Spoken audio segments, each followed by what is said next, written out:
Praise the lord. దేవుని నామానికి మహిమ కలుగునుగాక. ప్రభు అయిన యేసుక్రీస్తు నామంలో మంచి వాగ్దానంలో పాల్గొన్నటువంటి మీ అందరికీ నా హృదయపూర్వకమైన వందనాలు తెలియపరుస్తున్నాను. అందరూ ఎలా ఉన్నారు? ప్రార్థన చేసుకున్నారా? కొంత సమయం దేవుని వాక్యాన్ని చదువుకున్నారా? ఇంకా ప్రార్థన చేసుకోవాలన్నట్లయితే ఈ యొక్క వాగ్దానం ముగించిన వెంటనే ప్రార్థన చేసుకోండి. దేవుడు తప్పకుండా అనుదినము మనకి తోడుగా ఉండే దేవుడు ఆయన ఒక్కడే. మనుషులు మనకి తోడుగా ఉండకపోవచ్చు. ఎవరు నీ రక్త సంబంధికులు కానీ నీ తోబుట్టువులు కానీ నీకెవరు సహాయం చేయలేకుండా దూరంగా ఉండొచ్చు, కానీ వారైనా నీకు దూరం అవుతారు. కానీ మన ప్రభు మాత్రం ఏమాత్రం దూరం అవ్వడు, మనల్ని విడిచిపెట్టడు. ఎందుకంటే ఆయన మనకి తోడుగా ఉంటానని, మన వెనువెంటే ఉంటానని, అనుదినము కూడా మనతో ఉంటానని మనకి ఎన్నో వాగ్దానాల చేత మనల్ని బలపరుస్తూ ఉన్నాడు.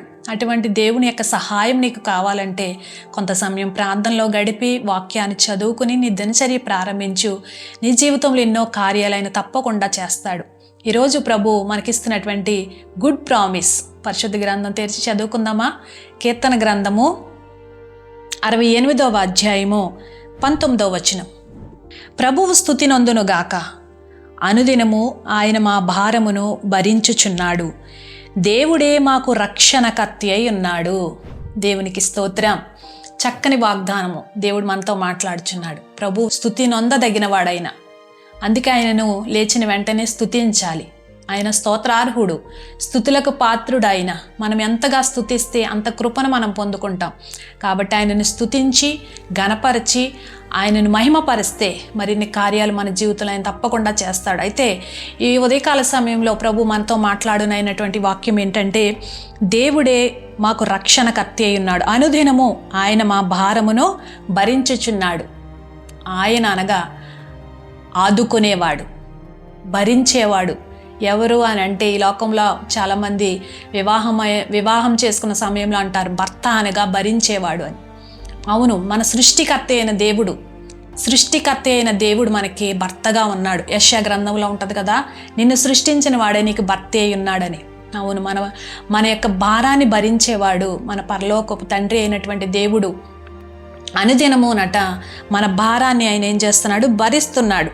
ఆయన అనగా ఆదుకునేవాడు, భర్త అనగా భరించేవాడని పెద్దలు చెప్తూ ఉంటారు. కాబట్టి మన పరమ తండ్రి అయినటువంటి దేవుడు తప్పకుండా మనల్ని ఆదుకుంటాడు. మన భారము ఏదైతే, నీకు ఏ భారముతో నీవు ఉన్నావు? అప్పుల భారంతో ఉన్నావా? పిల్లలకు ఉద్యోగాలు లేరని దాని గురించి నీవు భారంతో ప్రార్థన చేస్తున్నావా? దేని గురించి నీ భారమైనది? కుటుంబంలో ఆర్థిక ఇబ్బందులు కలిగిన భారముతో ఉన్నావా? వేదనతోనే ఉన్నావా? ఆరోగ్య పరిస్థితిని బట్టి భారంతో ఉన్నావా? కుటుంబంలో ఎవరికైతే అనారోగ్యం ఉంటే వారిని బట్టి నీవు భారము కలిగి నిద్ర పట్టలేని పరిస్థితిలో, చెప్పుకోలేనటువంటి పరిస్థితిలో నీవు ఉన్నట్లయితే ప్రభువు అంటున్నాడు, నేను అనుదినము, ఒక్కరోజు 2 రోజులే కాదు ఆయన భరించేవాడు, అనుదినము కూడా ఆయన భరిస్తాడట. అనుదినము కూడా మన భారము ఆయన భరించడానికి సిద్ధంగా ఉన్నారు. ఆయనే మనకి రక్షణకర్త. ఈ లోకంలో రక్షణకర్తలు ఎవరు లేకపోయినా, ఎవరు ఉన్నా లేకపోయినా, మన దేవుడు మాత్రం మనకి రక్షణకర్తగా ఆయన ఉంటూ ఉన్నాడు. కాబట్టి ఉదయకాల సమయంలో నీ భారాన్ని ఆయన మీద మోపు. నీ ఉద్దేశంలో ఆయన తప్పకుండా సఫలపరచునుగాక. ఆయన భరిస్తానని చెప్తున్నాడు. అనుదినము కూడా నీ భారము నీవు మోసుకోవడమే కాదు, నీ చింత యావత్తు ఆయన మీద పెడితే నీ చింత, నీ బాధ తీర్చగల సమర్థుడు ఆయన ఒక్కడే. ఏ భారంతో ఉన్నావు? ఏ సమస్యతో నీవు ఉన్నావు? ఏ దుఃఖముతో నీవు ఉన్నావు? ఈరోజు ప్రభు అంటున్నాడు, అనుదినము కూడా నీ భారాన్ని నేను భరించుతాను అని.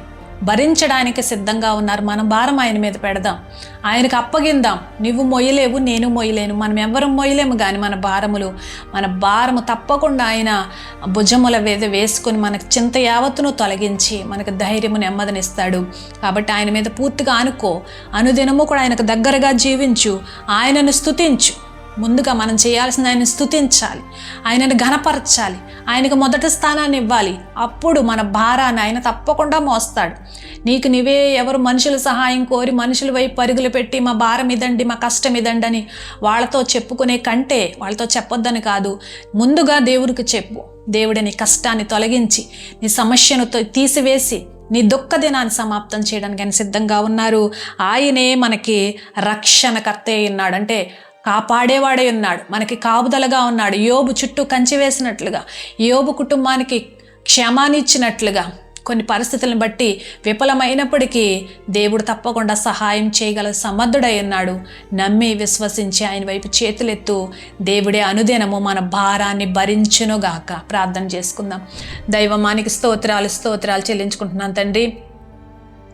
సకల ఆశీర్వాదములకు కారణభూతుడమైన మా ప్రియ పరలోకపు తండ్రి, నీకు వందనాలు, స్తోత్రములు తండ్రి.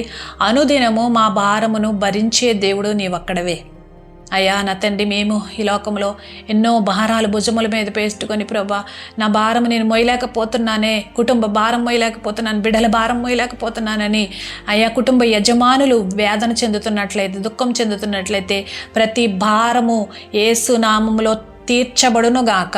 ప్రతి చింత యేసునామములో తొలగిపోవునుగాక. వారికున్న ప్రతి అప్పులు భారము విడుదల కలుగునుగాక.